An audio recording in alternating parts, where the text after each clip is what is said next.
हरे कृष्णा।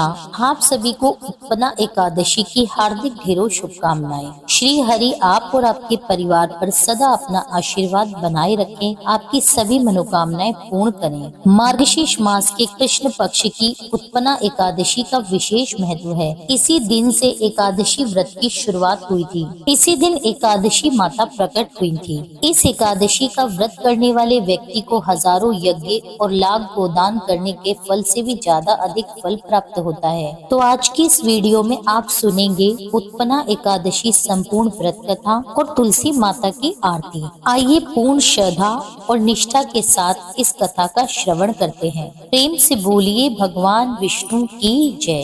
एक समय श्री सूत जी महाराज ने शौनक आदि ऋषियों के आग्रह पर उत्पन्ना एकादशी का महात्म्य सुनाते हुए कहा, हे मुनि श्रेष्ठों, भगवान श्री कृष्ण ने विधि सहित इस एकादशी महात्म्य को धर्मराज युधिष्ठिर से कहा था। प्रभु में जिनकी श्रद्धा है, केवल वे ही लोग इस व्रत को प्रेम पूर्वक करते हैं और इस महात्म्य को प्रेम और श्रद्धा पूर्वक सुनते हैं और इस लोक में सभी सुखों को भोग कर अंत में वैकुंठ लोक को जाते हैं। एक बार धर्मराज युधिष्ठिर ने भगवान श्री कृष्ण से पूछा, हे प्रभु, एकादशी व्रत की महिमा क्या है? इस व्रत को करने से कौन सा पुण्य प्राप्त होता है? इसकी विधि क्या है? कृपया आप मुझे बताने की कृपा करें। युधिष्ठिर के इस प्रकार से वचन सुनकर भगवान श्री कृष्ण ने कहा, हे धर्मराज, सबसे पहले हेमंत ऋतु के मार्गशीर्ष मास में कृष्ण पक्ष की एकादशी का व्रत रखना चाहिए। दशमी तिथि की शाम को दातुन करनी चाहिए और रात को भोजन नहीं करना चाहिए। एकादशी की सुबह को संकल्प के नियम के अनुसार काम करना चाहिए। स्नान करने से पहले तुलसी के जड़ की थोड़ी सी मिट्टी को शरीर पर लेप लगाकर उसके बाद गंगा जल मिले जल से स्नान करना चाहिए। भगवान विष्णु को चंदन का तिलक करके स्वयं भी अपने मस्तक पर तिलक करना चाहिए। स्नान के बाद धूप दीप नैवेद्य से भगवान की पूजा अर्चना करनी चाहिए और रात्रि के समय दीप दान करना चाहिए। यह सभी नियम भक्ति और श्रद्धा पूर्वक पालन करनी चाहिए।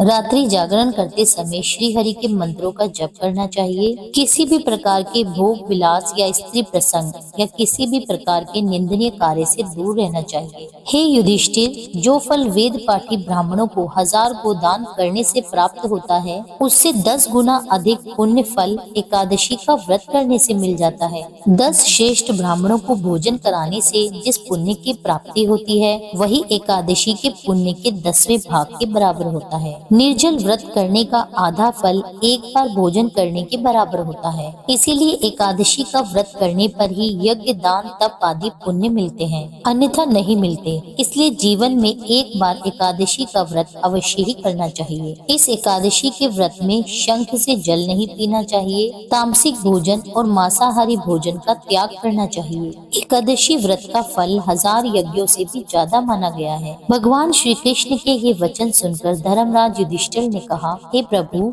आपने इस एकादशी व्रत के पुण्य को अनेक तीर्थों के पुण्य से अधिक श्रेष्ठ और पवित्र क्यों बतलाया है? कृपया करके यह मुझे विस्तार पूर्वक बताइए। तब भगवान श्री कृष्ण ने कहा, हे धर्मराज, पौराणिक कथाओं के अनुसार सतयुग में मुर नाम का एक दैत्य उत्पन्न हुआ जो बहुत अधिक भयानक और बलवान था। उस प्रचंड दैत्य ने देवराज इंद्र, आदित्य, वसु, वायु, अग्नि आदि सभी देवताओं को पराजित करके उनके सारे अधिकार छीन लिए। तब सभी देवता भयभीत होकर इंद्र सहित भगवान शंकर की शरण में गए। तब उनसे सारा वृतांत कह सुनाया। देवतागण कहने लगे, हे कैलाशपति, मुर दैत्य से भयभीत होकर सभी देवता अब मृत्यु लोक में फिर रहे हैं। तब भगवान शिव ने कहा, हे देवतागणों, तीनों लोकों के स्वामी और भक्तों के दुखों का नाश करने वाले भगवान विष्णु की तुम शरण में जाओ, वे ही तुम्हारे संकटों को दूर कर सकते हैं। शिव जी के ऐसे वचन सुनकर सभी देवता क्षीर सागर में जा पहुँचे और कहने लगे, हे प्रभु, आप हम सबकी रक्षा करें। प्रभु, दैत्यों ने हमको जीतकर स्वर्ग से निकाल दिया है, आप कृपया उन दैत्यों से हम सबकी रक्षा करो। देवराज इंद्र के ये वचन सुनकर भगवान विष्णु कहने लगे, हे इंद्र, ऐसा मायावी दैत्य कौन है जिसने सभी देवताओं को जीत लिया है? उसका नाम क्या है? उसमें कितना बल है और वह किसके आश्रय में है और उसका स्थान कहाँ पर है? ये सारा वृतांत आप मुझसे कहो। ये सुनकर देवराज इंद्र कहने लगे, भगवान, प्राचीन समय में नारीजंग नाम का एक राक्षस था। उसके महापराक्रमी और लोक विख्यात मुर नाम का एक पुत्र हुआ। उसकी चंद्रावती नाम की एक नगरी है। उसी ने सभी देवताओं को स्वर्ग से निकालकर वहाँ पर भी अपना अधिकार जमा लिया है। और प्रभु, उसने हम सभी के अधिकारों को छीनकर दैत्य कुल के असुरों को ही इंद्र, अग्नि, यम, वरुण, चंद्रमा आदि लोकपाल बना दिया है। वह स्वयं सूर्य बनकर पृथ्वी को तापता है और मेघ बनकर जल की वर्षा भी करता है। हे प्रभु, हे मधुसूदन, कृपया आप इस बलशाली भयंकर असुर का संहार करके हम सभी देवताओं की रक्षा कीजिए। देवराज इंद्र के ऐसे वचन सुनकर भगवान विष्णु कहने लगे, देवताओं, मैं आपके शत्रु का शीघ्र ही संहार करूंगा। आप अभी मेरे साथ चंद्रावती नगरी चलिए। देवताओं की इस करुण पुकार पर भगवान विष्णु तुरंत ही उनके साथ चल दिए। उधर दैत्यराज मुर ने अपने तेज से जान लिया कि श्री विष्णु युद्ध की इच्छा से उसकी राजधानी की तरफ आ रहे हैं, इसलिए वह भी अपने राक्षस योद्धाओं के साथ युद्ध भूमि में आकर खड़ा हो गया। जोरों से गरजने लगा। देखते ही देखते भीष्म युद्ध आरंभ हो गया। युद्ध प्रारंभ होने पर अनगिनत असुर अनेक अस्त्र शस्त्रों को धारण कर देवताओं से युद्ध करने लगे। क्योंकि देवता तो पहले से ही भयभीत थे, इसलिए वे अधिक देर तक राक्षसों का सामना नहीं कर सके और भाग खड़े हुए। तब भगवान विष्णु स्वयं युद्ध भूमि में आए। अब दैत्य और भगवान विष्णु में युद्ध आरंभ हो गया। असुर अपने भयंकर अस्त्र शस्त्रों से भगवान पर भयंकर प्रहार करने लगे। दैत्यों के आक्रमण को श्री विष्णु अपने चक्र और गदा के प्रहार से नष्ट करने लगे। इस युद्ध में अनेक दैत्य सदा के लिए मृत्यु की गोद में समा गए। किंतु दैत्यराज मुर भगवान विष्णु के साथ लगातार युद्ध करता रहा।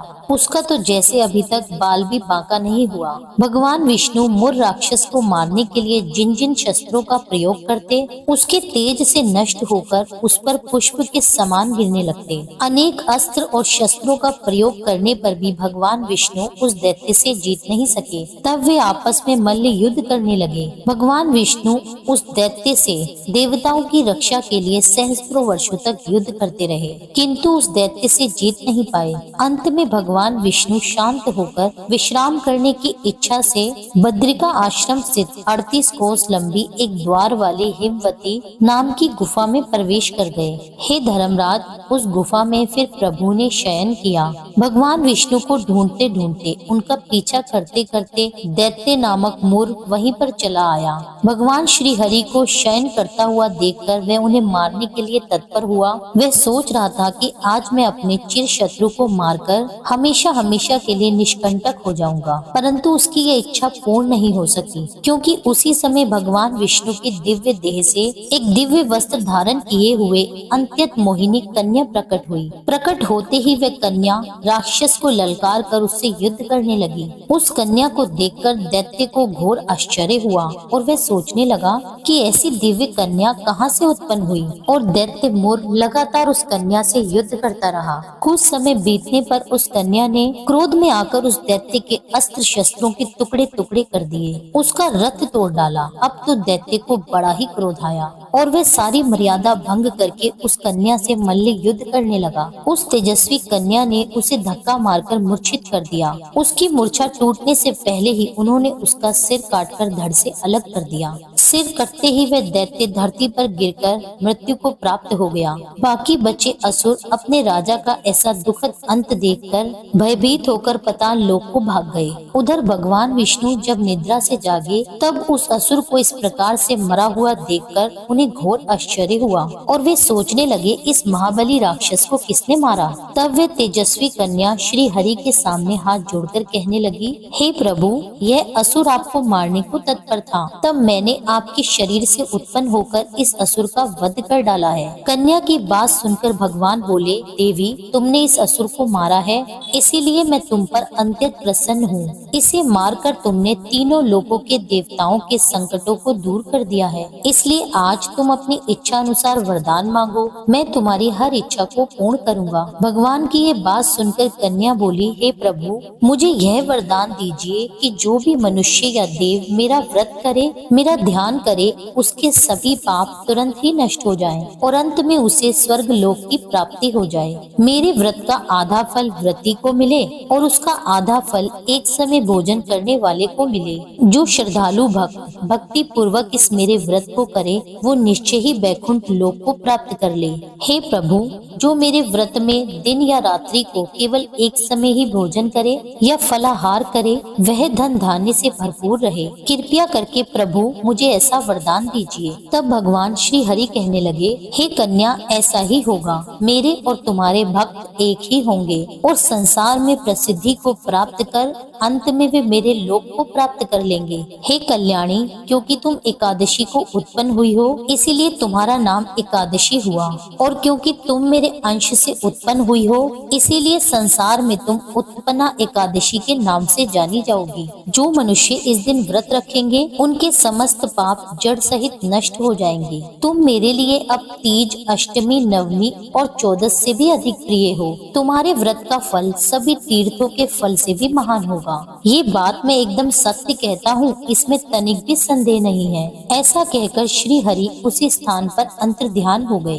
भगवान श्री कृष्ण कहने लगे, हे धर्मराज, एकादशी व्रत का फल सभी व्रतों और सभी तीर्थों के फल से भी बढ़कर है। एकादशी का व्रत करने वाले मनुष्यों के शत्रुओं का मैं जड़ से नाश कर देता हूँ और व्रत रखने वालों को मोक्ष प्रदान करता हूँ, और मनुष्य के जीवन के जो भी कष्ट होते हैं मैं उन्हें भी हर लेता हूँ, अर्थात दूर कर देता हूँ। इसलिए मुझे अत्यंत प्रिय एकादशी के व्रत करने वाला प्राणी सभी ओर से निर्भय और सुखी होकर अंत में मोक्ष को प्राप्त होता है। हे कुंती पुत्र, यह मैंने तुम्हें एकादशी की उत्पत्ति के विषय में बतलाया है। एकादशी व्रत सभी पापों को नष्ट करने वाला और सिद्धि प्रदान करने वाला है। श्रेष्ठ मनुष्यों को दोनों पक्षों की एकादशी को एक समान ही समझना चाहिए और उनमें भेदभाव नहीं करना चाहिए। जो मनुष्य इस एकादशी महात्म्य का श्रवण या पठन करेंगे, उन्हें अश्वमेघ यज्ञ के समान फल की प्राप्ति होगी। श्री सूत जी महाराज इस कथा को सुनाकर कुछ क्षणों के लिए मौन हो गए। एकादशी व्रत भगवान विष्णु की साक्षात शक्ति है। जिस शक्ति ने उस असुर का वध किया है, जिसे भगवान भी जीतने में असमर्थ हो रहे थे,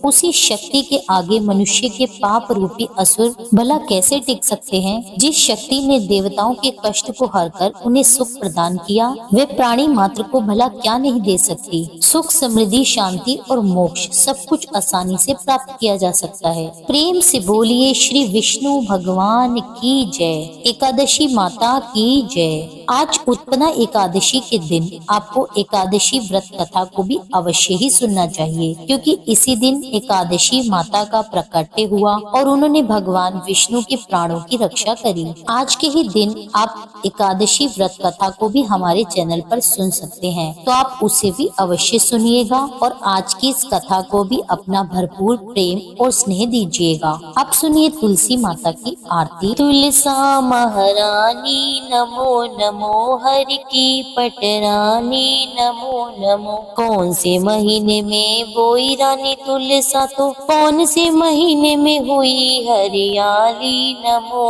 नमो। तुलसा महारानी नमो नमो, हरि की पटरानी नमो नमो। आषाढ़ के महीने में बोई रानी तुलसा, तो सावन मास में हुई हरियाली नमो नमो। तुलसा महारानी नमो नमो, हरि की पटरानी नमो नमो। कौन से महीने में हुई तेरी पूजा, तो कौन से महीने में हुई पटरानी नमो नमो, हरि की पटरानी नमो नमो। कार्तिक के महीने में हुई मेरी पूजा, तो मंगशीर मास हुई पटरानी नमो नमो। तुलसा महारानी नमो नमो। धूप दीप नैवेद्य आरती, तो पुष्पन की बरसानी नमो नमो, हर की पटरानी नमो नमो। 56 भोग 3600 व्यंजन